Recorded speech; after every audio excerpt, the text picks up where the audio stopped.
আমরা আমাদের আজকে রাত্রিকালীন সেই কমন গ্রুপের ক্লাসে আমরা কিছু গুরুত্বপূর্ণ বিষয় নিয়ে আলোচনা করব। বর্তমানে পরিস্থিতি নিয়ে যে সকল পরীক্ষার প্রশ্ন আমাদের আসতে পারে এই বিষয়গুলো নিয়ে আমরা আলোচনা করব।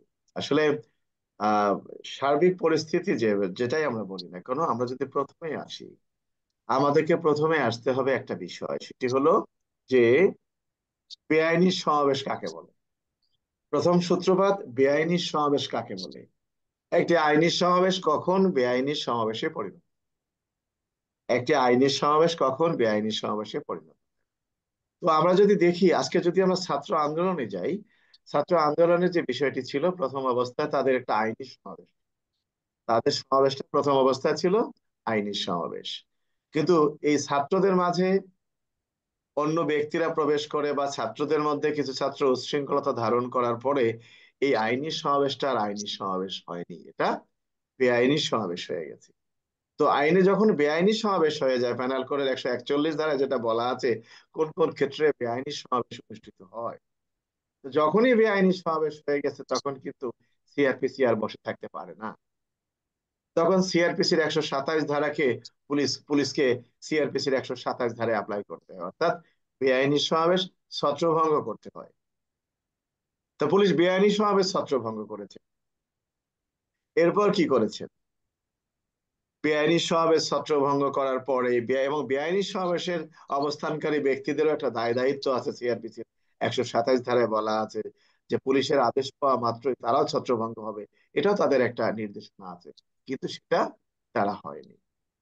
পুলিশ এরপর কি করেছেন, সিআরপিসির 128 ধারায় যে কথাটি বলা আছে যে সিআরপিসির 127 ধারা অনুযায়ী যদি কোনো সমাবেশ ছত্রভঙ্গ হবার আদেশ দেওয়া সত্ত্বেও ছত্রভঙ্গ না হয়, তাহলে পুলিশ অফিসার কি করতে পারবেন, বেসামরিক পুরুষ ব্যক্তির সাহায্য নিতে পারবেন।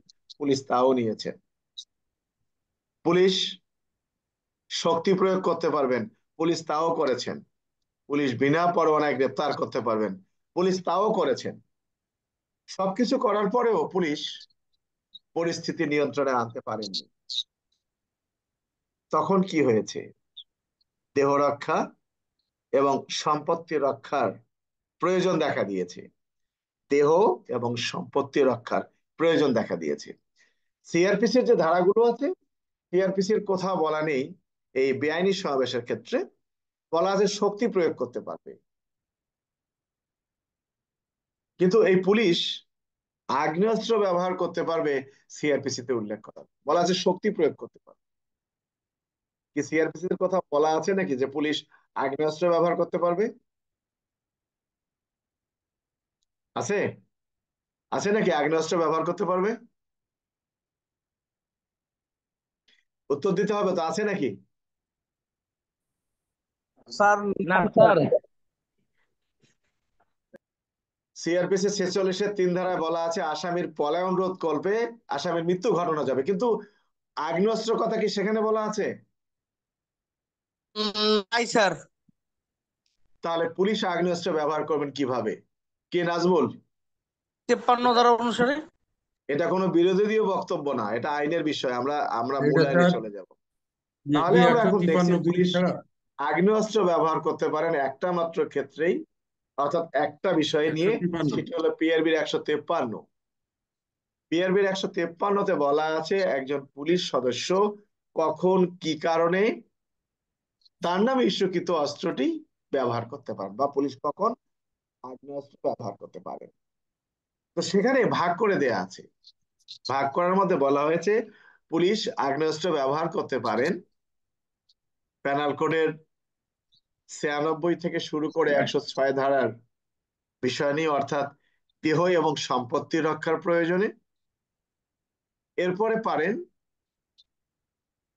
বেআইনি সমাবেশে বেআইনি সমাবেশ ছত্রভঙ্গ করার জন্য। ছত্রভঙ্গ করার ক্ষেত্রে। এরপরে পারেন 127। আসামি গ্রেপ্তারের লক্ষ্যে আসামির পলায়ন রোধ করবে। তো আসামির বেলায় বলা হয়েছে যে আসামির পলায়ন রোধকল্পে পুলিশ আগ্নেয়াস্ত্র ব্যবহার করবেন, সে আসামিটা হতে হবে যাবজ্জীবন কারাদণ্ডে দণ্ডনীয় অপরাধে অভিযুক্ত বা মৃত্যুদণ্ডে দণ্ডনীয় অপরাধে অভিযুক্ত। তো এরকম আসামির মৃত্যু ঘটালে পুলিশের কোনো অপরাধ হইবে না। এরকম আসামির পলায়ন রোধকল্পে যদি মৃত্যু ঘটে তাহলে অপরাধ হবে না। কিন্তু যে আসামিটা 2 বছর সাজা হয়েছে, 1 বছর সাজা হয়েছে, একদিন সাজা হয়েছে, তারও পলায়ন রোধ করবে। নাজমুল, তোমার সাউন্ডটা বারবার বন্ধ করো। তারও পলায়ন রোধ করবে পুলিশ আগ্নেয়াস্ত্র ব্যবহার করতে পারবে, যা সাজা হয়েছে, কিন্তু মৃত্যু ঘটাতে পারবেন না। তার মানে আমাদের এই 153তে কিন্তু মৃত্যু ঘটানোর কথা বলা নাই। তাহলে 153তে যে যে কারণগুলোতে পুলিশ আগ্নেয়াস্ত্র ব্যবহার করতে পারেন, সেই কারণগুলোতে বলা আছে যে দেহ রক্ষার প্রয়োজনে, সম্পত্তি রক্ষার প্রয়োজনে একজন ব্যক্তির মৃত্যু ঘটালে তাহা আইনি অপরাধ হিসেবে গণ্য হইবে না। তার মানে পুলিশ পিআরবি 153 বিধিতে স্পষ্ট করে উল্লেখ করা আছে পুলিশ কোন কোন ক্ষেত্রে আগ্নেয়াস্ত্র ব্যবহার করতে পারবে। তাহলে পিআরবি 153 বিধিতে পুলিশকে ক্ষমতা দেওয়া হয়েছে আগ্নেয়াস্ত্র ব্যবহারে। দেহ রক্ষার প্রয়োজনে পুলিশ আগ্নেয়াস্ত্র ব্যবহার করতে পারবেন, বেআইনি সমাবেশের ক্ষেত্রে পারবেন, সম্পত্তি রক্ষার ক্ষেত্রে পারবেন, আসামির পলায়ন রোধ করতে পারবেন। তাহলে মৃত্যু ঘটাতে পারবেন কখন? দেহ রক্ষা এবং সম্পত্তি রক্ষা। তাহলে এই দেহ রক্ষার প্রয়োজনে পুলিশ যখন বেআইনি জনতাকে ছত্রভঙ্গ করতেছিলেন, বেআইনি জনতা পুলিশের উপর যখন মারমুখী হয়ে গেছে, আইনে স্পষ্ট করে বলা আছে যে প্রত্যেকটি ব্যক্তির, যেমন আমরা যদি দেখি প্যানাল কোডে 96 ধারার যে কথাটি বলা আছে যে আক্রান্ত ব্যক্তি আক্রমণকারীকে প্রতিহত করিবার উদ্দেশ্যে দেহ রক্ষার অধিকার প্রয়োগ করতে পারবেন। 97 ধারায় বলা আছে নিজের দেহ রক্ষা করার জন্য যে অধিকারটা প্রয়োগ করা যাবে, অপরের দেহ রক্ষা করার জন্য এই অধিকারটা প্রয়োগ করা যাবে। তার মানে কি, পুলিশ তার নিজের জীবনটা রক্ষা করার জন্য এই অধিকারটা প্রয়োগ করতে পারবেন। এই পুলিশ অপর পুলিশ বা একজন জনসাধারণের দেহ রক্ষার্থেও এই দেহ রক্ষার অধিকারটা পুলিশ প্রয়োগ করতে পারবেন। সাধারণ জনগণেরও ক্ষমতা আছে এই প্যানাল কোডের 96 ধারায়, 97 ধারাতে। এখন সম্পত্তি রক্ষা 97 ধারায় কি বলা আছে যে সম্পত্তি রক্ষার ক্ষেত্রেও এই অধিকার প্রয়োগ করা যাবে। তার মানে পুলিশ দেহ এবং সম্পত্তি দুটোর ক্ষেত্রেই পারবে। তো বেআইনি জনতার প্রতি পুলিশ দেহ এবং সম্পত্তি রক্ষার প্রয়োজনে এই অধিকারটা প্রয়োগ করতে পারবেন। এবং এই অধিকারটি যদি দেখা যায় যে প্যানাল কোডের 100 ধারার যে উদাহরণ আছে, যেখানে জ্বালাও করা হয়েছে, ভাঙচুর হয়েছে, অগ্নিসংযোগ হয়েছে, মানুষকে খুন করা হয়েছে, তো সেখানে পুলিশ আগ্নেয়াস্ত্র ব্যবহার করেছেন কোথায়? 153 বিধি অনুযায়ী। কি জন্য? দেহ রক্ষার প্রয়োজনে, সম্পত্তি রক্ষার প্রয়োজনে। সেখানে মানুষ মারা গেছে, ছাত্র মারা গেছে, কিংবা অন্যান্য ব্যক্তি মারা গেছে, সবই ঠিক আছে, পুলিশের কাজটি আইনসঙ্গত ভাবে বৈধ। পিআরবি 153 বিধি অনুযায়ী পুলিশের কাজটি বৈধ। পুলিশ যদি ওই সময় ভূমিকা না নিত, তাহলে ওই পুলিশ সদস্যের বিরুদ্ধে কাপুরুষতা বা ভীরুতার অপরাধে অপরাধী হতো। পুলিশ যদি ওভাবে চুপ করে বসে থাকতো, তাহলে ওই ছাত্ররাই কিংবা ওই আন্দোলনকারীরা যারা ছাত্রের ভেতরে ঢুকে গেছে, দুষ্কৃতিকারীরা, তারাও এই পুলিশের অস্ত্রগুলো লুট করে নিয়ে যেত এবং অনেক জায়গায় নিয়েও গেছে। যার প্রমাণ আমরা যদি দেখি, সেই দুষ্কৃতিকারীরা কারাগারের অভ্যন্তরে সেই একটা লঙ্কা কাণ্ড ঘটিয়ে অস্ত্র টস্ত্র লুট করে নিয়ে গেছেন, কারা অভ্যন্তরে প্রবেশ করে ভাঙচুর করে। কারা করেছেন তাহলে সেগুলো? অবশ্যই দুষ্কৃতিকারীরা করেছেন। ভালো কথা। আমি কেন বলছি? তাহলে পুলিশ যদি আগ্নেয়াস্ত্র ব্যবহার না করতো, তাহলে পুলিশের কি পরিণতি হতে পারত? সম্পত্তি রক্ষার প্রয়োজনে পুলিশ পারে। এখন আমরা চলে আসি, আমরা তো এতক্ষণ বললাম পুলিশ আগ্নেয়াস্ত্র ব্যবহার করতে পারেন, গুলি করেছে, খুব ভালো করেছে, কিন্তু আগ্নেয়াস্ত্র ব্যবহার করার পূর্বে পুলিশের করণীয় কি ছিল? পিআরবিতে স্পষ্ট করে উল্লেখ করা আছে যে আগ্নেয়াস্ত্র ব্যবহার করার পূর্বে পুলিশের করণীয় কি। পিআরবি কততে আছে? 154 স্যার। 154 পিআরবি। এতে তোমাদের মুখে কি কোনো সমস্যা? তাহলে ক্লাস বাদ দাও। Sir 154 sir PRB. তাহলে 154তে পিআরবিতে কি বলা আছে? বলছে যে গুলি চালনার সতর্ক বাণী উচ্চারণ করতে হবে, নির্ধারিত লক্ষ্যে গুলি পরিচালিত হবে, অপরিহার্য কারণ ব্যতীত বড় ধরনের ক্ষতি করা যাবে না। তাহলে পুলিশ যখন এই পিআরবি 153 বিধি অনুসরণ করে অবৈধ জনতার উপরে গুলিবর্ষণ করেছেন, তখন নিশ্চয়ই তারা এই পিআরবি 154 বিধি অনুসরণ করে সতর্কবাণী দিয়েছেন। কারণ তারা তো বারবার বলেছেন ইট পাটকেল। পুলিশ তো এমন নয় যে পুলিশকে একটা ইট মারা মাত্রই পুলিশ গুলি করে দিয়েছেন, এমন তো নয়। গেল। এরপরে আমরা চলে আসি, গুলি চালানোর নির্দেশ যখন দেয়া হবে তখন কোথায় গুলি করা যাবে, কোথায় যাবে না। সেখানে বলা আছে জনতার মাথার উপর দিয়ে বা দেহ ব্যতীত অন্য কোনো স্থানে গুলি চালনা করতে হবে। মাথায় বা দেহতে গুলি চালনা করা যাবে না, অন্য কোনো স্থানে গুলি চালনা করতে। এরপরে কি কথা বলা আছে যে পরিস্থিতি নিয়ন্ত্রণে আসা মাত্রই গুলি চালনা বন্ধ করতে হবে। এখন প্রশ্ন হলো যে পিআরবি 156 বিধিতে বলা আছে পুলিশ আহতদেরকে হাসপাতালে নিয়ে যাবেন চিকিৎসার জন্য, আর যারা মারা গেছে তাদেরকে হাসপাতাল মর্গে প্রেরণ করবে। সুন্দর একটা আমাদের কথা আছে। এখন প্রশ্ন হলো, যারা মারা গেছে বা যারা আহত হয়েছে তাদেরকে পুলিশ সুচিকিৎসার জন্য হাসপাতালে নিয়ে গেছেন কিভাবে দেখতে হবে। আমরা যেটা দেখেছি যে প্রকাশ্যভাবে আহ নিয়ে যাওয়া হয়েছে। কিভাবে? প্রকাশ্যে, অর্থাৎ যেগুলো গুলি হয়েছে, যারা ইনজুর্ড আমরা ছবিগুলো পেয়েছি, এগুলোকে তাদের পরিবার পরিজনরা হাসপাতালে নিয়ে গেছে, পুলিশ নিয়ে যাওয়ার সংখ্যা নাই। আইনে কিন্তু বলা আছে পুলিশই নিয়ে যাবেন। কি আছে কি না? আছে আমরা স্যার। আসতেছি জি আমাদের স্যার, জি আলোচনায়, স্যার, জি স্যার আছে। আমাদের পড়াশোনার আলোচনায় আসতেছি। আমি গুলি করলাম, কোনো সমস্যা নেই। আমি কারো বিপক্ষে বলছি না, কারো পক্ষে বলছি না।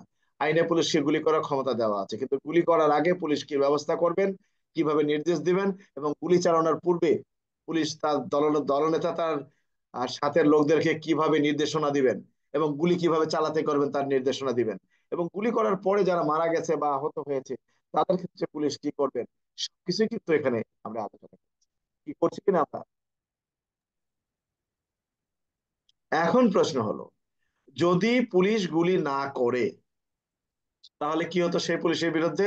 যদি প্রশ্ন আসে যে বেআইনি 10-15 হাজার বেআইনি জনতা বা 10-15 হাজার ব্যক্তি, বা দেখা গেল যে 10-15 হাজারের একটি মিছিল, 10-15 হাজার জনসাধারণের একটি মিছিল বেআইনি জনতাবদ্ধ হয়ে শান্তিনগর মোড় দিয়ে কাকরাইলের দিকে যাওয়ার পথে কনমক এটিএসআই কনমক এটিএসআই তার কাছে দুজন ফোর্স থাকায় ভয়ে তিনি কোনো ব্যবস্থা গ্রহণ না করায় এই 10-15 হাজার ব্যক্তি শান্তিনগর মোড় জ্বালিয়ে পুড়ে ম্যাসাকার করে দিয়েছেন। ওই এটিএসআই বা এসআই এর দায় দায়িত্ব উল্লেখ করুন। তখন কি হবে? যে তার কাজটা কি হালাল হবে? কি নাজমুল হোসেন? না স্যার, হবে না স্যার। সে স্যার ভীরু এবং কাপুরুষতার পরিচয় দিয়েছে, তার পুলিশ আইনের কে 7 ধারা নাজমুল, অনুযায়ী কথা তার বলছে না কেন? ব্যবস্থা গ্রহণ করা হবে। জি স্যার, কাপুরুষের ইয়ে হবে স্যার। তাহলে পুলিশ কেন গুলি করবে না? হ্যাঁ, একটা ঠিক আছে, পুলিশ গুলি চালাতে পারবে বেআইনি জনতা ছত্রভঙ্গ করার ক্ষেত্রে, দেহ রক্ষার ক্ষেত্রে, সম্পত্তি রক্ষার ক্ষেত্রে, সবকিছু ঠিক আছে। তবে গুলি চালানোর পূর্বে পুলিশকে অনেক কিছু সতর্ক নির্দেশনা অনুসরণ করে গুলি চালাতে হবে। পুলিশ গুলি চালাচ্ছে কার প্রতি? আক্রমণকারীর প্রতি। আমরা দেখলাম পুলিশ গুলি চালাচ্ছে, কিন্তু আক্রমণকারী, একটা আক্রমণকারীকে দেখলাম না যারা পুলিশকে লক্ষ্য করে গুলি করতেছে পুলিশ তাকে গুলি করলেন। কি জি দেখছো স্যার। নাকি ছবিতে এরকম? না স্যার, আছে নাকি? ছবিতে আরাম নাই, ইট পাটকেল মারছে দেখছি। ইট পাটকেল মারতেছে, তো ইট পাটকেল মারলে তো ওই যে ইট পাটকেল মারলে তো আসলে ওইভাবে হবে না।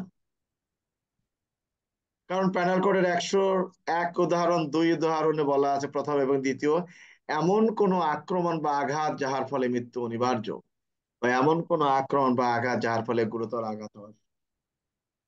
তাহলে কি এখানে আহ ইট পাটকেলের উপরে কি এরকম দূরত্ব, দূরে থেকে তারা ইট আর আমার কাছে অস্ত্র, এটা কি সম্ভাবনা আছে? না স্যার। ভালো কথা। আমরা যদি দেখি পেনাল কোডের 102 ধারায় কি বলা আছে, আত্মরক্ষার অধিকার কখন প্রয়োগ করা যায়, অর্থাৎ সূচনা, আত্মরক্ষার অধিকারের সূচনা। এখানে বলা আছে কি, আত্মরক্ষার অধিকার প্রয়োগের সূচনা এবং কতক্ষণ পর্যন্ত বলবৎ থাকে। বলছে আশঙ্কা হওয়ার সাথে সাথেই এর সূচনা হয়, আশঙ্কা কেটে গেলে এর বন্ধ হয়ে যায়। অর্থাৎ এর মানে ওই অধিকারটাও বঞ্চিত হয়ে যায় বা অধিকার বাতিল হয়ে যায়। ভালো,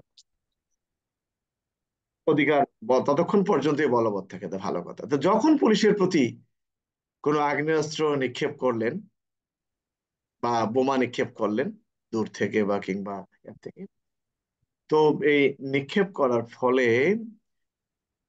যদি পুলিশ মনে করে যে এরকম আঘাতের কারণে মৃত্যু হওয়ার সম্ভাবনা রয়েছে ইত্যাদি, তাহলে গুলি করতে, ভালো কথা। কিন্তু তারা যখন গুলি বন্ধ করলেন, ছত্রভঙ্গ হয়ে গেলেন, তখন কি দায়িত্ব ছিল? গুলিটা বন্ধ করা, নাকি? জি স্যার। তো আমরা দেখলাম যে একটা ছেলে বুক পেতে দিচ্ছে, রংপুরের একটা ছেলে দেখলাম, হাত নিরস্ত্র, তাকে যে আমরা মানে গুলিটা করা হলো, এখানে আইন সিদ্ধ কতটুকু?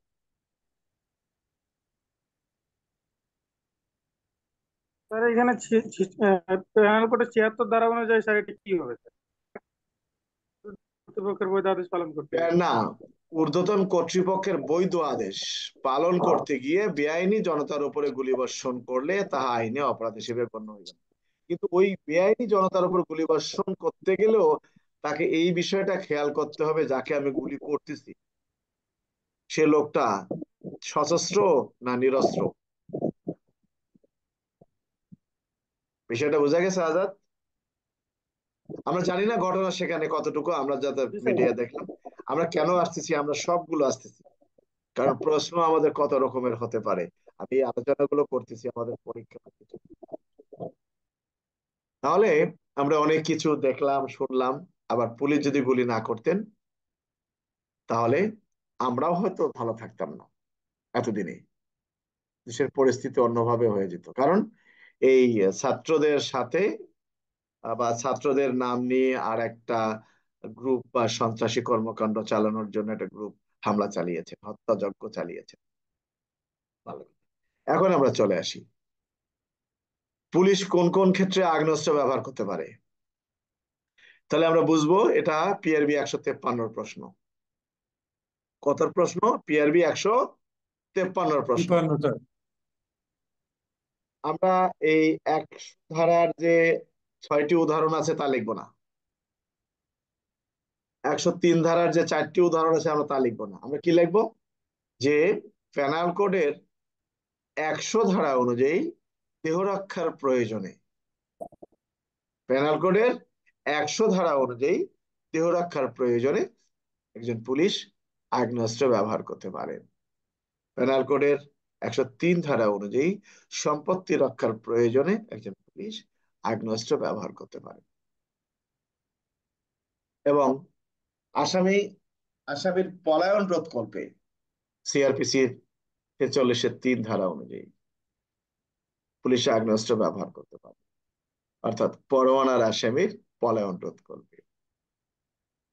এরপরে যে কথাটি বলা আছে যে বেআইনি জনতা ছত্রভঙ্গ করার ক্ষেত্রে পুলিশ আগ্নেয়াস্ত্র ব্যবহার করে, কিন্তু হত্যা করতে পারবেন গুলি করে একটা ক্ষেত্রে, 3টা ক্ষেত্রেই।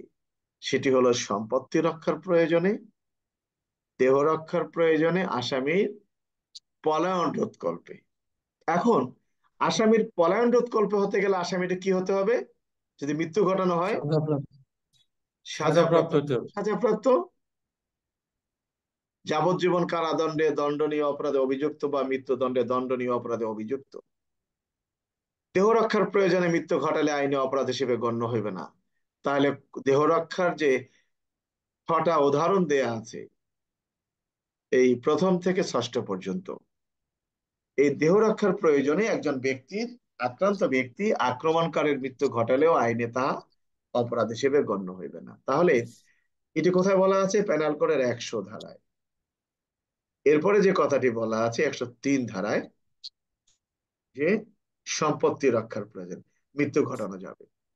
বেআইনি জনতা ছত্রভঙ্গ করার ক্ষেত্রে মৃত্যু ঘটানো যাবে না, এটা জানো তো? কারণ জি সিআরপিসির 127-28-এ কোথাও মৃত্যু ঘটানোর কথা বলা হয় নাই। তাহলে কোথায় বলা হলো?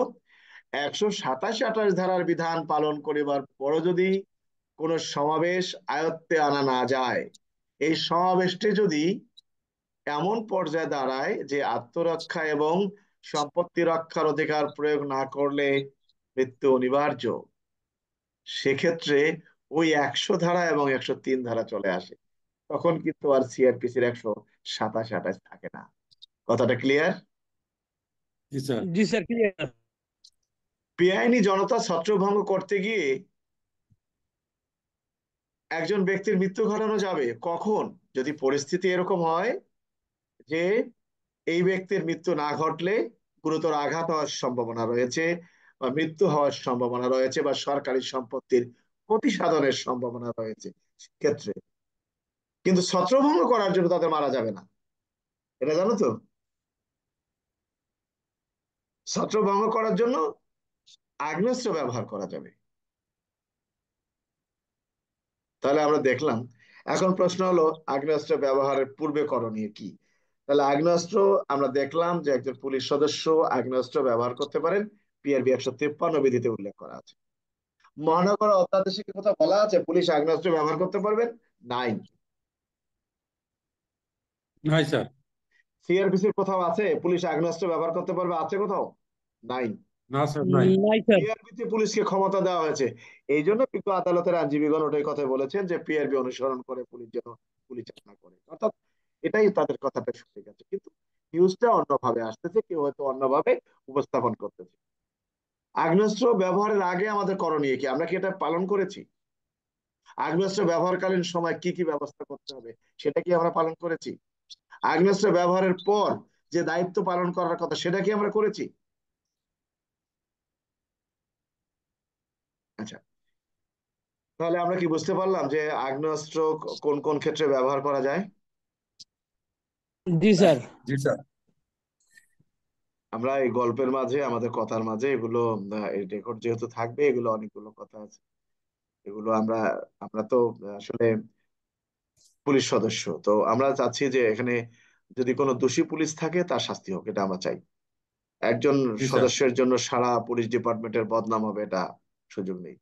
কিন্তু যেগুলো পত্রিকায় আসতেছে, যেভাবে আসতেছে, পুলিশ যে এত নির্যাতনের শিকার হয়েছে, এত ক্ষতিগ্রস্ত হয়েছে, সেগুলো কিন্তু পত্রিকা আসছে ছাত্ররা, সোনার টুকরা যারা আছে তাদের ক্ষেত্রে বলা হয়েছে। কিন্তু এই সোনার টুকরারা তো আসলে আন্দোলন করেছে, তাদের সাথে যারা দুষ্কৃতিকারে যোগদান করেছে তারা তো ক্ষতি সাধন করেছে।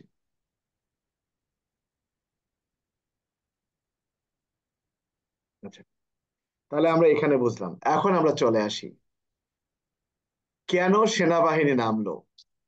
সেনাবাহিনী কেন নামলো? আমরা সিআরপিসির 128 ধারা কি বলেছি? বেসামরিক পুরুষ ব্যক্তির সাহায্য নিতে পারবো। তুমি নাজবুল, বারবার তোমার সাউন্ডটা কিন্তু বারবার ডিস্টার্ব করতেছো তুমি, নাজবুল। এরপরে আমরা কি করতে পারবো? বিনা পরোয়ানায় গ্রেপ্তার করতে পারবো, শক্তি প্রয়োগ করতে পারবো। আমরা চলে আসি সিআরপিসির 129 ধারায়। পুলিশ কি সামরিক শক্তি আহ্বান করতে পারেন? না। পিআরবি 158 বিধিতে উল্লেখ করা আছে যে সামরিক শক্তি আহ্বানের ক্ষমতা কোনো পুলিশ অফিসারকে দেওয়া হয় নাই। কিন্তু সিআরপিসির 129 ধারায় যে কথাটি বলা আছে যে সাধারণ সাধারণত পুলিশের দ্বারা, অর্থাৎ কোন পুলিশের দ্বারা যদি কোনো বেআইনি সমাবেশ ছত্রভঙ্গ করা সম্ভব না হয়, সেক্ষেত্রে যদি পরিস্থিতি এমন হয় যে সামরিক শক্তি দ্বারা এই বেআইনি সমাবেশ ছত্রভঙ্গ করা প্রয়োজন, তাহলে জেলা ম্যাজিস্ট্রেট বা মহানগর পুলিশ কমিশনার সামরিক শক্তি আহ্বান করতে পারেন। তাহলে কি উদ্দেশ্যে সামরিক শক্তি আহ্বান করা হয়ে থাকে? সাধারণ পুলিশ সদস্যের দ্বারা যদি কোনো বেআইনি সমাবেশ ছত্রভঙ্গ করা সম্ভব না হয়, পরিস্থিতি যদি এমন হয় যে সামরিক শক্তি আহ্বান করা প্রয়োজন, তাহলে এই সিআরপিসির 129 ধারায় বলা আছে কে সামরিক শক্তি আহ্বান করতে পারে। বলছে জেলা ম্যাজিস্ট্রেট বা মহানগর পুলিশ কমিশনার সামরিক শক্তি আহ্বান হতে পারে। আমার কথা কি বুঝতে পারছো না বোঝো নাই? জি স্যার, বুঝতে পারছি স্যার। কি জাফর ইকবাল, আমার কথা শোনা যায়? স্যার এই 1 মিনিটের 2 মিনিটের শুনতে পারছি, আগে কিছু শুনতে পাই না আচ্ছা, স্যার, না কাইটে পারলে যায় নাই। বারবার। এখন এই সিআরপিসির 129 ধারা যে ক্ষমতা আছে সামরিক শক্তি আহ্বান করতে, আমাদের দেশে বর্তমানে যে সামরিক বাহিনীরা টহল দিচ্ছেন, এটি সিআরপিসির 129 ধারা ফল। এরপরে আমরা চলে আসি সান্ধ্য আইন কাকে বলে। সান্ধ্য আইন বলতে কি বুঝেন, বা কারফিউ। সান্ধ্য আইন সবাই মনে করতো সান্ধ্য আইন মানে রাত্রিকালীন যে সন্ধ্যাবেলার আইন সেটাই, নাকি? কেউ আবার মনে করতো সান্ধ্য আইন মানে 144 ধারা। অনেকের গাইডে তাও দেওয়া আছে, আছে না? জি জি স্যার, স্যার। 174 জানতাম স্যার। না, সান্ধ্য আইন 1974 সনের বিশেষ ক্ষমতা আইনের 24 ধারা। সেখানে বলা আছে সান্ধ্য আইন কাকে বলে। সেখানে বলা আছে যে সরকার জনস্বার্থে, সরকারের প্রয়োজনে বলা আছে জেলা ম্যাজিস্ট্রেট, সেই একটা সুন্দর করে এখানে উল্লেখ করা আছে, জেলা ম্যাজিস্ট্রেট এই আদেশ দিতে পারেন। কি আদেশ দিতে পারেন? জেলা ম্যাজিস্ট্রেট এই 24 ধারার মধ্যে উল্লেখ করা আছে যে জেলা ম্যাজিস্ট্রেট সরকারের অনুমোদন সাপেক্ষে, সরকারের নিয়ন্ত্রণ সাপেক্ষে জেলা ম্যাজিস্ট্রেট অথবা মহানগরী এলাকার জন্য পুলিশ কমিশনার নির্দেশ দিতে পারেন যে উল্লেখিত রেহাই এর শর্তে ও আদেশে এলাকা বা এলাকার সময় উপস্থিত কোনো ব্যক্তি পাস ছাড়া বা অনুমতি ছাড়া ঘরের বাইরে আসবে না। যদি কোনো ব্যক্তি আসে তাহলে তার শাস্তি হবে 1 বছর, বা তার 1 বছরের কারাদণ্ড বা অর্থদণ্ড বা উভয় দণ্ড দিতে পারে। এটা আমাদের এমসিকিউ তো হতে পারে যে কারফিউ এর শাস্তি, কারফিউ অমান্য করলে বা সান্ধ্য আইন অমান্য করলে শাস্তি হতে পারে অনধিক 1 বছর, অর্থদণ্ড বা উভয় দণ্ড, সবকিছু বলা। তার মানে 1974 সনের বিশেষ ক্ষমতা আইনের 25 ধারায় বলা দিল সরকার যে পাস ছাড়া কোনো ব্যক্তি ঘরের বাইরে আসতে পারবে না, এটা আইনে বলে দেওয়া আছে। এখন এখানে শাস্তির কথা উল্লেখ করা আছে। তো এই কারফিউ যখন আসে তখন এই 129 সিআরপিসি অনুযায়ী যখনই সামরিক শক্তি আসবেন তখনই ধরে নিতে হবে যে এই সান্ধ্য আইন যখন জারি করা হবে তখন সামরিক বাহিনীর সদস্যগণ পুলিশের সাথে সমন্বয়ে কাজ করবে। সিআরপিসি 129-এ ক্ষমতা দেয়া আছে জেলা ম্যাজিস্ট্রেট বা মহানগর পুলিশ কমিশনার সামরিক শক্তি আহ্বান করতে পারে। আচ্ছা, স্যার, এখন হ্যাঁ বলো। এই যে সান্ধ্য আইন বা বিশেষ ক্ষমতা আইন, সেটাকে দুইটাই কথাই উল্লেখ করতে হবে নাকি স্যার এটাই? বিশেষ ক্ষমতা আইন না তো, সান্ধ্য আইনটাই হলো 1974 সনে বিশেষ ক্ষমতা আইনের 24 ধারা। আচ্ছা আচ্ছা স্যার, বুঝতে পারছি স্যার। সান্ধ্য আইন নয়, সান্ধ্য আইন হলো এই সান্ধ্য আইন মানে এটা বিশেষ ক্ষমতা আইনের একটা ধারা, তাকে বলা হয়েছে সান্ধ্য আইন। তার মানে সান্ধ্য আইন আচ্ছা, বলতে আলাদা কোনো আইন বই না, বিশেষ ক্ষমতা বুঝতে আইনেরই একটা ধারা। সেখানে বলা হয়েছে সান্ধ্য আইন কাকে বলে। জি স্যার, বুঝতে পারছি স্যার। আমার কথা কি বুঝতে পারছো? জি স্যার, বুঝতে পারছি স্যার। আচ্ছা, এখন যদি প্রশ্ন আসে, আমরা আপাতত এই পর্যন্ত শেষ করব, এখন আমরা চলে যাব অন্য আলোচনায়। এখন যদি প্রশ্ন আসে ক নামক পুলিশ অফিসার, ক নামক পুলিশ অফিসার বিনা উস্কানিতে, ক নামক পুলিশ অফিসার বিনা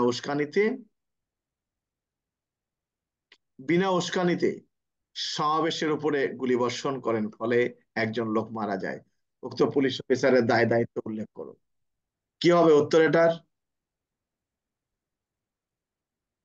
স্যার, এটা তো স্যার আপনার 302 এর প্রশ্ন, কিন্তু স্যার মানে দায় দায়িত্ব বলতে স্যার বুঝলাম না স্যার। পুলিশ অফিসারের দায় দায়িত্ব বলতে এখানে কথাটা আসবে পুলিশ অফিসারের কাজটা সঠিক হয়েছে কিনা, এটাই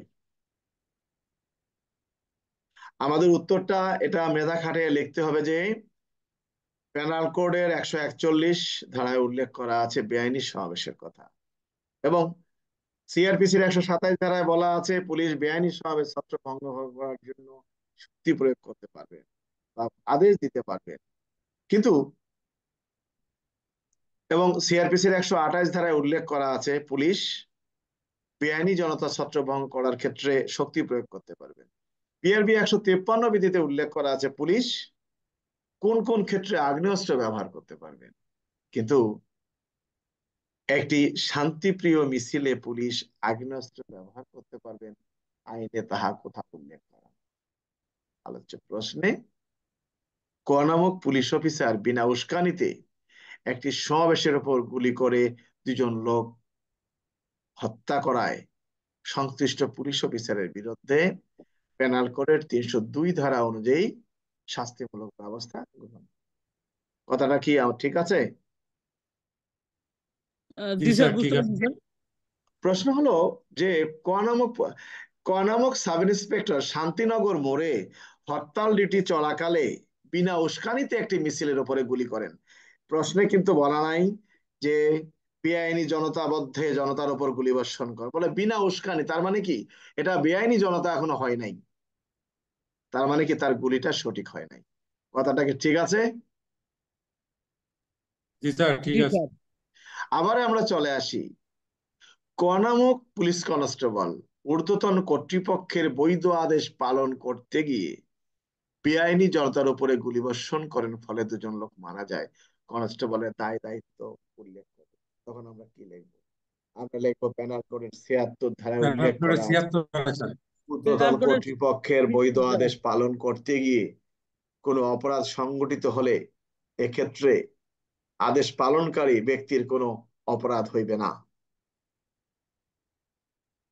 তাহলে বুঝবো 76 ধারা। আচ্ছা, এখন আমরা প্রশ্নে আসি ক নামক পুলিশ অফিসার বেআইনি জনতা ছত্রভঙ্গ করতে গিয়ে তিনি দেখেন যে বেআইনি জনতা ছত্রভঙ্গ করতে গিয়ে তিনি দেখেন যে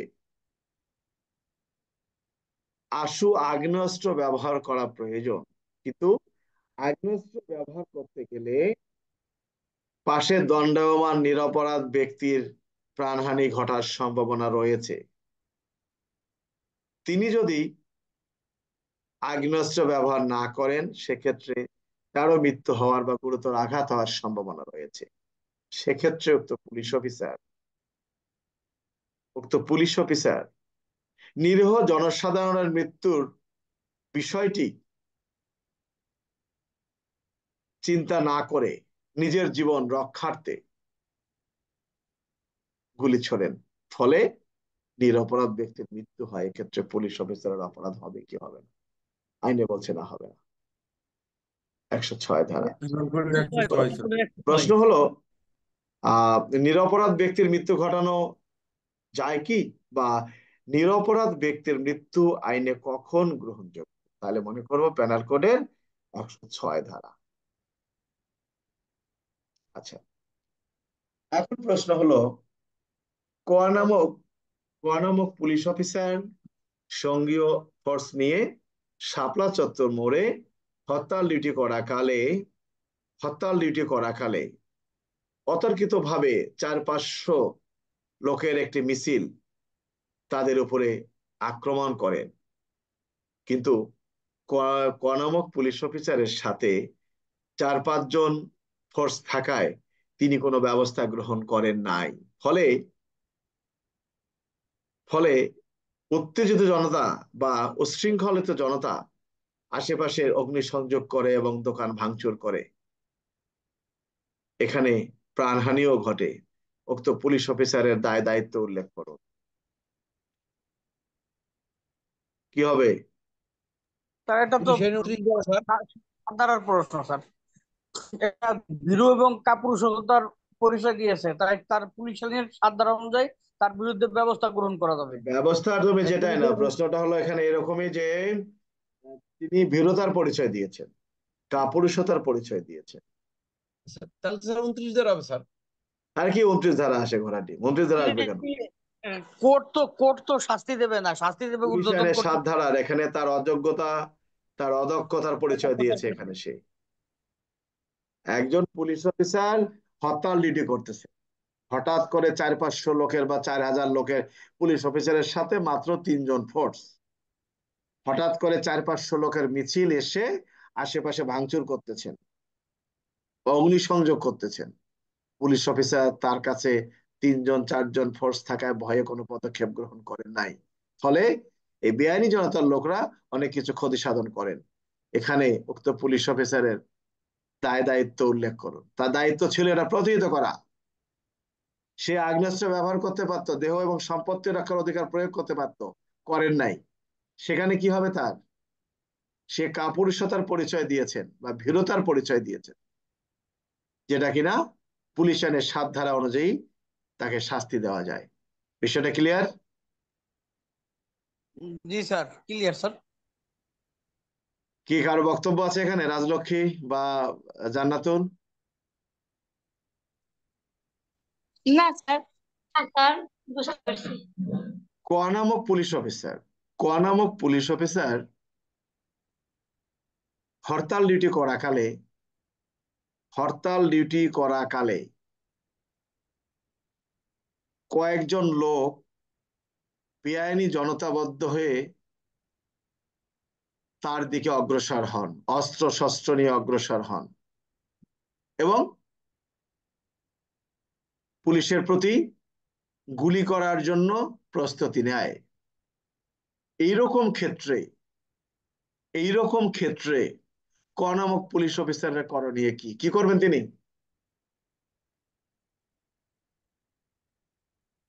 এটা আপনি প্যানাল করে 102 ধারা মোতাবেক আচ্ছা, মানে অর্থাৎ 102 ধারা অনুযায়ী সেও তার দেহ রক্ষার জন্য প্রস্তুতি নিতে পারবেন, এই তো?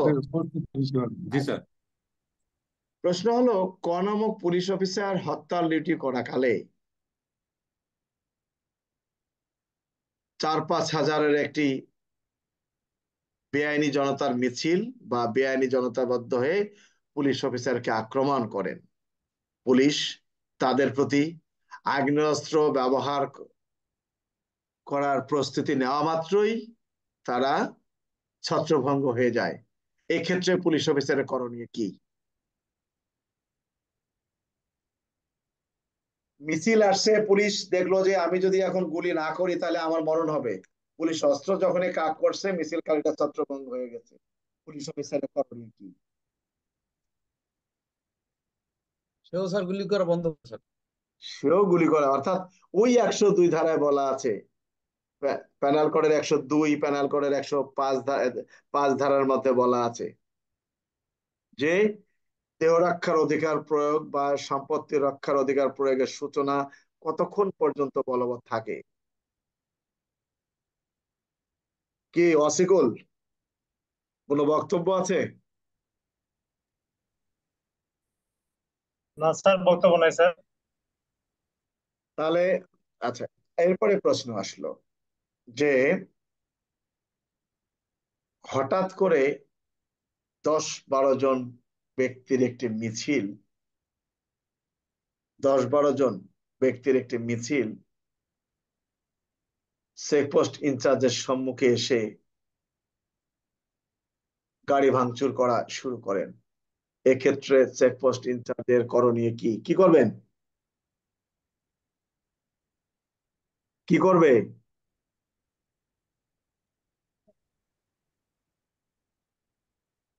কি করবে চেকপোস্ট ইনচার্জ?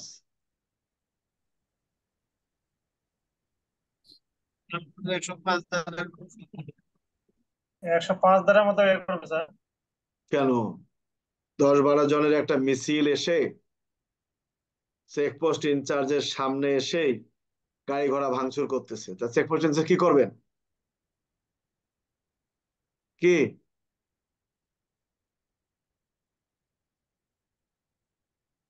তাদেরকে সরাসরি সিআরপিসির 128 ধারা অনুযায়ী বিনা পরোয়ানায় গ্রেপ্তার করতে পারবেন। অলরেডি তারা বেআইনি জনতা হয়ে গেছে। 27 ধারা অনুযায়ী ছত্রভঙ্গ করার আদেশ দিতে পারবেন। একজন পুলিশ কনস্টেবল কি ছত্রভঙ্গ করার আদেশ দিতে পারেন না? প্রয়োজনে পারেন। তখন ওইখানকার ইনচার্জ তিনি, অর্থাৎ যে যখন সেখানের ইনচার্জ থাকবেন তিনি তখন তাহার ছত্রভঙ্গ হবার আদেশ দিতে পারবেন। বেআইনি জনতা ছত্রভঙ্গ হওয়ার আদেশ কে দিতে পারেন? ম্যাজিস্ট্রেট বা থানার ভারপ্রাপ্ত কর্মকর্তা। অর্থাৎ এখানে বোঝানো হয়েছে যে ব্যক্তি দায়িত্বে আছেন, এখন ওসি নাই, দারোগা ওখানে দায়িত্বে আছেন, সাব ইন্সপেক্টর, তিনি কি পারবেন না? আপনারা পারবে স্যার। পারবে স্যার। আপনারা ভাঙচুর করতে থাকেন, ওসি সাহেবরা ডাইকে নিয়ে আসি নাকি নাজমুল? না স্যার। না স্যার, উনি পারবে স্যার। যাক, একজন কনস্টেবল কি আগ্নেয়াস্ত্র ব্যবহার করতে পারেন? পারে স্যার। পারে স্যার, 153 পারে। কোড 153 অনুযায়ী পারে, ভালো। তাহলে আমাদের ত্রুটিগুলো কোথায় ছিল? আমরা যে এত লাফালাফি করি, আমাদের ত্রুটিগুলো কোথায়? আমাদের ত্রুটিগুলো কোথায়? আমরা আমাদের ত্রুটিগুলো হয়েছে স্যার আমরা আইন 154। মেনে চলি না, আইন অনুযায়ী ব্যবস্থা গ্রহণ করি না। উদারতা দেখাই, আইনে কখনো মানবতা নাই। আমি আরেকটা কথায় চলে আসি। পেনাল কোডের 300 ধারায় খুনের সংজ্ঞা দেয়া আছে। পেনাল কোডের 300 ধারায় খুনের সংজ্ঞা দেয়া আছে, খুন কাকে বলে। সেখানে কিন্তু ব্যতিক্রম দেয়া নাই যে অল্প বয়স্ক কোন শিশু যদি কাউকে হত্যা করে তাহলে তাহা খুন হিসেবে গণ্য হইবে না, বা রাজনৈতিক বা ছাত্র আন্দোলনের ক্ষেত্রে যদি কাউকে হত্যা করে তাহলে তাহা খুন হিসেবে গণ্য হইবে না। আছে কোনো ব্যতিক্রম এরকম? না স্যার। পুলিশ যে বেআইনি জনতা, এই প্যানাল কোডের 141 ধারা যে আছে, বেআইনি সমাবেশ কাকে বলে, সেখানে কি বলা আছে যে যদি বেআইনি সমাবেশের সদস্যগণের বয়স 16 বছরের নিচে হয় তাহলে অপরাধ হিসেবে গণ্য হইবে না? সেটা কি আছে কোথাও? না স্যার। না তাহলে স্যার, নাই। তাহলে যে নাই কোনো স্যার। ব্যক্তি বেআইনি সমাবেশ করুক না কেন, ছত্রভঙ্গ করার ক্ষমতা পুলিশের আছে। পেনাল কোডের 100 ধারায় আমরা চলে আসি। 100 ধারায় দেহ রক্ষার প্রয়োজনে একজন ব্যক্তির মৃত্যু ঘটালেও আইনে তা অপরাধ হইবে না। সেখানে কি বলা আছে যে আক্রমণকারীর বয়স যদি 16 বছরের নিম্নে হয় তাহার মৃত্যু ঘটানো যাইবে না? আছে নাকি? নাই স্যার। নাই স্যার। এমনকি পেনাল কোডের 98 ধারায় বলা আছে যে যাদের কাজ আইনি অপরাধ নয় তাদের কাছেও আপনি আপনার দেহ রক্ষার অধিকার প্রয়োগ করতে পারবেন। তো বক্তব্য হলো আমরা যতই বলি না কেন, আমরা তো ছোট মানুষ, পড়ালেখা কম, আমাদের অনেকগুলো জানি না। তো যতটুকু জানি আমরা এটা নিয়ে আলোচনা করতে চেয়েছিলাম, যে আমাদের যে আলোচনাগুলো, আমরা অনেক ক্ষেত্র আছে যে ক্ষেত্রগুলো যারা মাঠে ছিল তারা আরো ভালো বলতে পারবে। একটা যজ্ঞ হয়েছে দেশের মধ্যে, মানে এখনো চলছে, ক্ষতি করার জন্য অনেক রকম চলছে। তো আমরা টিভি দেখি, এটা দেখি, ওইটা দেখি, অনেক কিছু দেখি, দেখে আমরা মনে করি যে মনে হয় আমরা আহ ক্ষতিগ্রস্তর দিকে চলে গেলাম। হ্যাঁ, আমরা অনেক ক্ষতি হয়ে গেছে আমাদের পুলিশে। আগ্নেয়াস্ত্র ব্যবহার করতে পারবেন পুলিশ, আইনে ক্ষমতা দেয়া আছে। তো কারণ আছে, কোন কোন কারণ, এবং আগ্নেয়াস্ত্র ব্যবহারের আগে পুলিশকে কি করতে হবে, সময় কি করতে হবে, পরে কি করতে হবে, সবগুলো নির্দেশনা আছে। কিন্তু সেগুলো অ্যাপ্লাই করেছে কিনা সেটা তদন্তে প্রমাণিত না হওয়া পর্যন্ত মনে করতে হবে আমার পুলিশ সঠিক কাজটা করেছে। আমরা তো বাইরের চেহারা দেখি, ভিতরের চেহারা, ভিতরের খবর আমরা কতটুকু জানি? কি আমার কথা কি ঠিক আছে মোবারক? জি স্যার। স্যার যে আর কারো কিছু বলার থাকলে বলতে পারো। কারো কিছু বলার আছে তোমাদের? কি নাজমুল কিছু বলবা? রাকিব, জান্নাতুল, সোহেল কিছু বলবা? না স্যার, বলো না স্যার। যাই হোক, আমাদের এই ক্লাসটা যে আমরা যেগুলো আলোচনা করলাম একেবারে সংক্ষেপে আলোচনা আমরা করছি। আলোচনার বিষয়বস্তু যে পুলিশ কোন কোন ক্ষেত্রে আগ্নেয়াস্ত্র ব্যবহার করতে পারেন, এবং সার্বিক যে পরিস্থিতি অর্থাৎ কারফিউ জারির বিষয়টি আলোচনা করলাম, সামরিক শক্তি আহ্বানের বিষয়টি আমরা আলোচনা করলাম। সবগুলো এখান থেকে আমাদের কয়েকটা প্রশ্ন আসবে, এটা জেনে রাখো। পূর্বে প্রতি বছর এখান থেকে প্রশ্ন আসছে, দেহ রক্ষা, সম্পত্তি রক্ষা এবং আগ্নেয়াস্ত্র ব্যবহার। যা কারো কিছু বলার আছে তোমাদের? স্যার, এই স্যার, কারফিউ আর 144 ধারা, এই দুটোর মধ্যে পার্থক্য কি? আচ্ছা, সান্ধ্য আইন 144 ধারা, 144 ধারা জেলা ম্যাজিস্ট্রেট দিতে পারেন, এখানে সরকারের অনুমতির প্রয়োজন হয় না। কিন্তু সান্ধ্য আইন দিতে গেলে সরকারের অনুমতি নিতে হয়। বিষয়টা ক্লিয়ার? জি স্যার। জি স্যার, বুঝতে পারছি স্যার। আচ্ছা, 144 ধারা নির্দিষ্ট একটা এলাকার জন্য দেওয়া হয়, বুঝতে পারছো? জি স্যার, সান্ধ্য সমগ্র বাংলাদেশের জন্য দেওয়া যায় আর কোনো জায়গায়, সমগ্র বাংলাদেশ এই নির্দিষ্ট এলাকার জন্য দিতে পারেন। যেখানে মন চায় সেখানে দেওয়া যায়। কারফিউ স্যার তো স্যার নির্দিষ্ট এলাকায় দিতে পারে স্যার। হ্যাঁ হ্যাঁ, দিতে পারেন। কারফিউ তো সান্ধ্য আইন, নির্দিষ্ট এলাকায় দিতে পারেন, কিন্তু আহ তোমার ওইটার আর এটা এক না। ওই 144 ধারা এর সাথে কোনো মিল নাই, বুঝতে পারছো? কারফিউ কতদিন থাকবে এর নিশ্চয়তা নাই, কতদিন, কিন্তু এই তোমার কি জানি বলে 144 ধারার নির্দিষ্ট সময় আছে।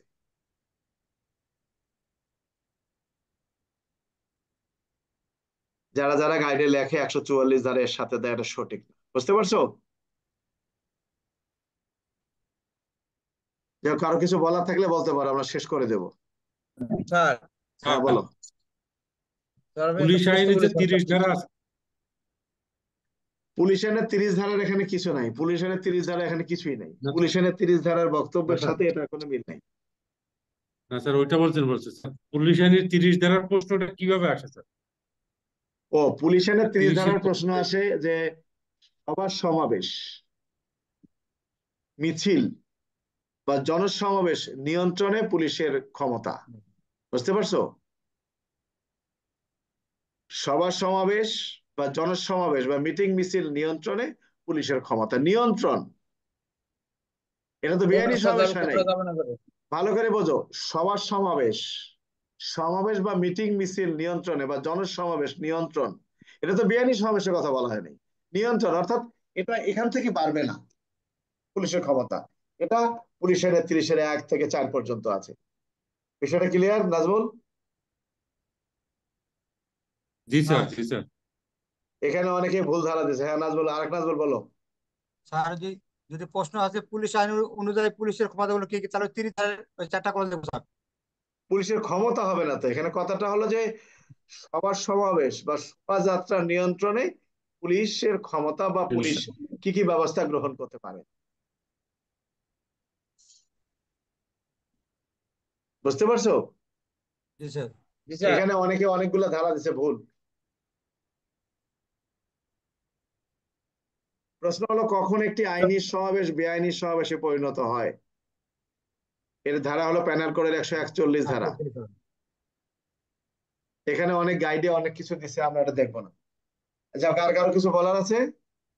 স্যার হ্যাঁ বলো, স্যার জাফর বৈধ স্যার ইকবাল। ওই যে জনতা কি তো কই যে আলাদা স্যার। আস্তে আস্তে জাফর ইকবাল বলো। স্যার হ্যাঁ ফলোর পাই না তো স্যার। আচ্ছা বলো, জাফর ইকবালে বলো। স্যার আমার একটা পুলিশ আইনের একটা ছোট্ট প্রশ্ন। পুলিশের চাকরি ব্যতীত অন্য কোনো চাকরিতে নিয়োজিত হলে তার কার অনুমতি প্রয়োজন? অনুমতি পেতে থেকে চাকরি যোগদান করলে কোন বিধান অনুযায়ী শাস্তিযোগ্য অপরাধ বিবেচিত হবেন? পুলিশ আইনের 10 ধারা লিখতে হবে যে পুলিশ আইনের 10 স্যার ধারায় উল্লেখ করা আছে কোন পুলিশ সদস্য নিজ চাকরি ছাড়া অন্য কোনো চাকরিতে নিযুক্ত হতে গেলে ইন্সপেক্টর জেনারেল অনুমতির প্রয়োজন। যদি কোনো পুলিশ সদস্য ইন্সপেক্টর জেনারেল অনুমতি ব্যতীত অন্য কোনো কর্মে নিজেকে নিয়োজিত করেন, সেক্ষেত্রে তার বিরুদ্ধে পুলিশ আইন অনুযায়ী ব্যবস্থা গ্রহণ করা যাবে। বিষয়টা ক্লিয়ার? জি স্যার, পুলিশ আইনের কি 7 ধারা আসবে স্যার? শাস্তি তো 7 ধারা। 10 ধারা লঙ্ঘন করে চলে স্যার। হ্যাঁ, তারপরে শাস্তি একটা আছে স্টপ। একটা- বিকাশ বলো, বিকাশ কি বলতে চাইছিল বলো। স্যার আমি বলছিলাম স্যার ওই যে আইনি সমাবেশ বেআইনি সমাবেশে পরিণত হবে, ওইটা কি স্যার ওই যে 41-এর 5টা যে ক্লোজ 5টি আছে উদাহরণ ওই 5টা দেবো মনে নাকি করো। স্যার? এই যে আমরা এখন আমরা যে ক্লাস করতেছি, আমাদের একটা আইনি সমাবেশ।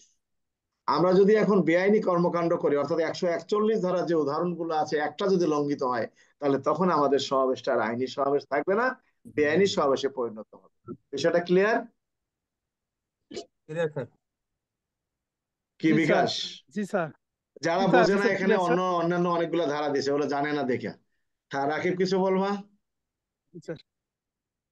আমি বলতে চাচ্ছিলাম স্যার যে জামিনের যদি জামিন কি বা জামিন কাকে বলে, এটা স্যার আমরা সংজ্ঞায়িত এটা ধারা কোনটা আসবে স্যার? এটা কি 63 আসবে না অন্য কিছু আসবে? জামিনের কোনো ধারা নাই, জেনে রাখবে। জামিনের কোনো নির্দিষ্ট করে কোনো ধারা নেই, জামিনের সংবিধানের বিষয়। জামিন অর্থ হলো সাময়িকভাবে মুক্তি। জি স্যার। 63 ধারার বক্তব্যটা আলাদা। 63 ধারা হলো যে গ্রেপ্তারকৃত ব্যক্তির অব্যাহতি, অর্থাৎ যাকে আটক করা হয়েছে, যাকে গ্রেপ্তার করে থানায় নিয়ে আসা হয়েছে, তাকে তার মুচলেকা ছাড়া ছাড়া যাবে না, জামিন ছাড়া ছাড়া যাবে না, ম্যাজিস্ট্রেটের আদেশ ছাড়া ছাড়া যাবে না। ওইটা জামিন না। স্যার যদি জামিন প্রশ্ন হলো, আসে যে জামিন বলতে কি বুঝেন, তাহলে কি দেবো স্যার? আর জামিন বলতে বোঝায় যে বিষয়টি, জামিন হলো আটক ব্যক্তির সাময়িক মুক্তি। অর্থাৎ আইন বলে স্যার আটক কোনো ব্যক্তির সাময়িক মুক্তি, এটা কোনো ধারা নাই। স্যার হ্যাঁ বলো। ওই যে জামিনের কথাটা, এটা তো স্যার অনেক গাড়ি দেখছি স্যার, এই যে 496। তোর মিয়া, 496 497 বলা আছে কোন ক্ষেত্রে ওটা কারণ, কোন কারণে জামিন দেওয়া যাবে। দিছে স্যার, এটা বললাম আর কি। ও তো কারণ, ওটা কি আর সংজ্ঞা হলো নাকি? জামিন কাকে বলে? জামিন মানে সাময়িক মুক্তি। একজন ব্যক্তিকে আটক করা হয়েছে আইন বলে, সেই লোকটাকে সাময়িকভাবে মুক্তি দেওয়া হচ্ছে, কারণ যে কোনো সময় আদালত তাকে আবার জামিন বাতিল করতেও পারে। তাই মুক্তিটা হলো সাময়িক মুক্তি। কথাটা ক্লিয়ার? বুঝতে পারছো আজাদ? জি স্যার। স্যার বুঝতে পারছি স্যার। আর জামিন কাকে বলে? 496 97 কেমনে? 496 তো বলা আছে যে জামিনযোগ্য অপরাধে যাকে যাকে গ্রেপ্তার করা হয়েছে তার জামিন কিভাবে দিবেন আদালত বা পুলিশ অফিসার। আর 97-তে বলা আছে জামিনের অযোগ্য অপরাধে যাকে গ্রেপ্তার করা হয়েছে তাকে দিবেন জামিন। এখানে জামিন সংক্রান্তে যে জামিন কাকে বলে এইরকম কোনো আইনে কোনো কিছু নাই। বিষয়টা বুঝতে পারছো আমার কথা? জামিন কি বা জামিন কাকে বলে? জামিন হলো একজন আটক ব্যক্তির সাময়িকভাবে মুক্তি। আইন বলে আটক একজন ব্যক্তির মুক্তি। বিষয়টা ক্লিয়ার? Clear sir. আর কারো কিছু আছে বলার? জান্নাতুল? যাই হোক, আমাদের এই ক্লাসটা ইউটিউবে থাকবে, তোমরা দেখে নিও, ঠিক আছে? স্যার আজকের তো নেট ভালো, স্যার আজকে গ্রুপ আসবে না স্যার ছাড়লে? না, এখানে আসবে না, ফেসবুকে তো আসবে না, ফেসবুক তো চালু করে নাই। স্যার ইউটিউবে দেখে নেবে স্যার। বুঝি না? স্যার ইউটিউবে দেখে নেবে স্যার আমরা স্যার। ইউটিউবে দেখে নিও। তো ঠিক আছে, সবাই ভালো থাকো, কালকে কথা হবে। আর যার যার ক্লাস, এএসআই দের ক্লাস রাত 9টায়, তোমাদের ক্লাস 10:30টায়। ভালো থাকো সবাই, সাবধানে থাকো। আর স্যার রাষ্ট্রের বিষয়ে, হ্যাঁ বলো। স্যার ইউটিউবে স্যার কি লিখে স্যার দেবো স্যার? ল গাইড শিকড়, ল গাইড শিকড়, ইংরেজিতে। ঠিক আছে স্যার। শোনো, ওখানে অনেকগুলো ভিডিও আছে। একটা কথা বলি, রাষ্ট্রের বিষয়ে রাষ্ট্র সিদ্ধান্ত নেবে। আমরা পুলিশের লোক, আমরা জননিরাপত্তা দেব, এবং আগ্নেয়াস্ত্র ব্যবহার করার সময় আমরা আইন কানুন মেনে আগ্নেয়াস্ত্র ব্যবহার করব। সবাই ভালো থাকো, ধন্যবাদ সবাইকে। আসসালামু আলাইকুম।